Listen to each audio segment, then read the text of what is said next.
All right, today we're tackling a true legend, a gun that for decades was basically a ghost story in the firearms world.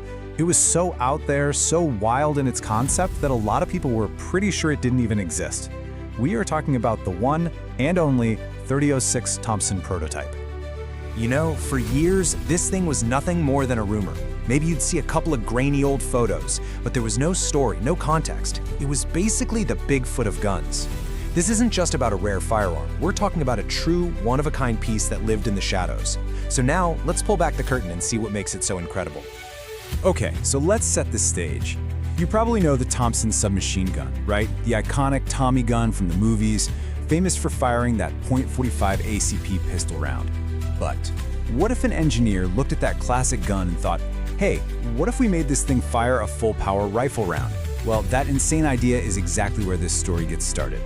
And you really can't overstate what a massive challenge that is. I mean, going from a .45 ACP pistol cartridge to a .3006 rifle round is just a whole different universe of power.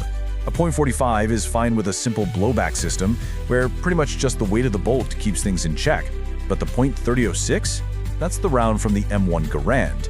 It's so much more powerful, you absolutely have to have a strong locking mechanism, or the gun will, well, it'll just blow itself apart. So let's move from the legend to the real thing. And when you look at it, you can see right away this is no slick, finished product. No, this is a raw, handmade piece of history, and all its weird quirks are what tell the real story here. Yeah, if you look close, the signs are all there that this was built in a workshop, not a factory. That magazine? It's from a Browning automatic rifle, and it looks like someone just took a Dremel tool to it to make it fit. The word experimental is literally scribbled on the side with an electro pencil. And get this, the original magwell for the .45 stick mags, it's still there, just sitting there, totally useless. It all just screams proof of concept, a physical sketch of a crazy idea. And we actually know who was behind this whole thing, a designer named C.J. West Jr., who was working on this around 1942 or 43. And that just cements its status as a total unicorn. This isn't one of a few, it's the only one ever made. So that brings us to the real puzzle, right? How on earth did they even try to solve that huge engineering problem we talked about? How did they think they could possibly contain the massive power of a .30-06 in a gun that looks like a Thompson? Yeah, that's the million-dollar question. A normal Thompson would be turned into shrapnel by that kind of pressure. They needed some brand new way to lock the action, and the solution they came up with was, well, it was really out there, to say the least. Their big idea was this wild, experimental friction lock. So the front of the bolt is actually split into fingers, kind of like a collet you'd see in a drill press. The theory was, when the gun fires, a little plunger inside pushes those fingers outward, creating friction against some brass inserts in the receiver.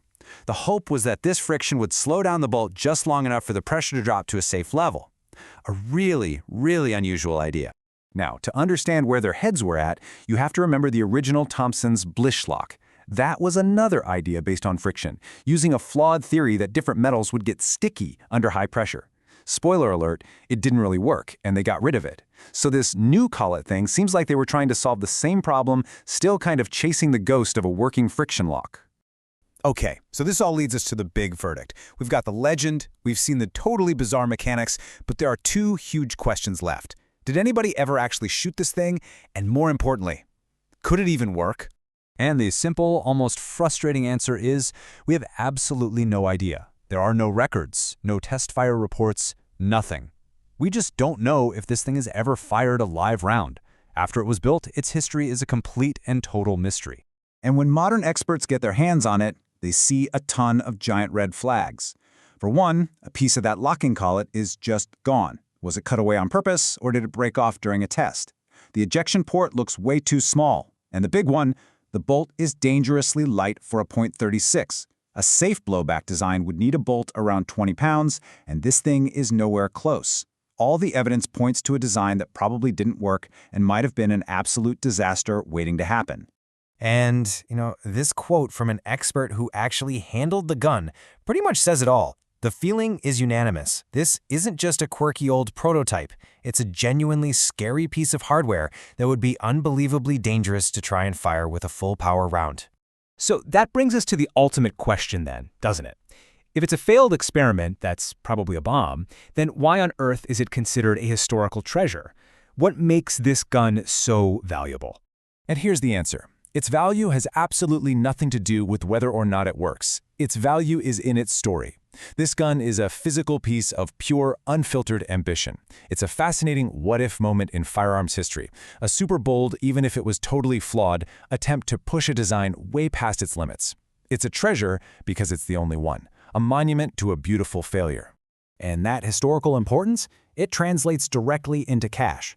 At a Rock Island auction, this one-of-a-kind piece sold for $85,000. That price tag tells you everything. It's not just a weird gun, it's a high-value collector's item precisely because of its unique, flawed, and fascinating story. So in the end, that's what we're left with. It's an irreplaceable piece of history, it's a mechanical puzzle, and it's potentially a hand grenade all rolled into one. It perfectly captures that fine line between brilliant innovation and just dangerous ambition. So, I'll leave you with this final thought. Knowing everything we now know, would you dare to fire it?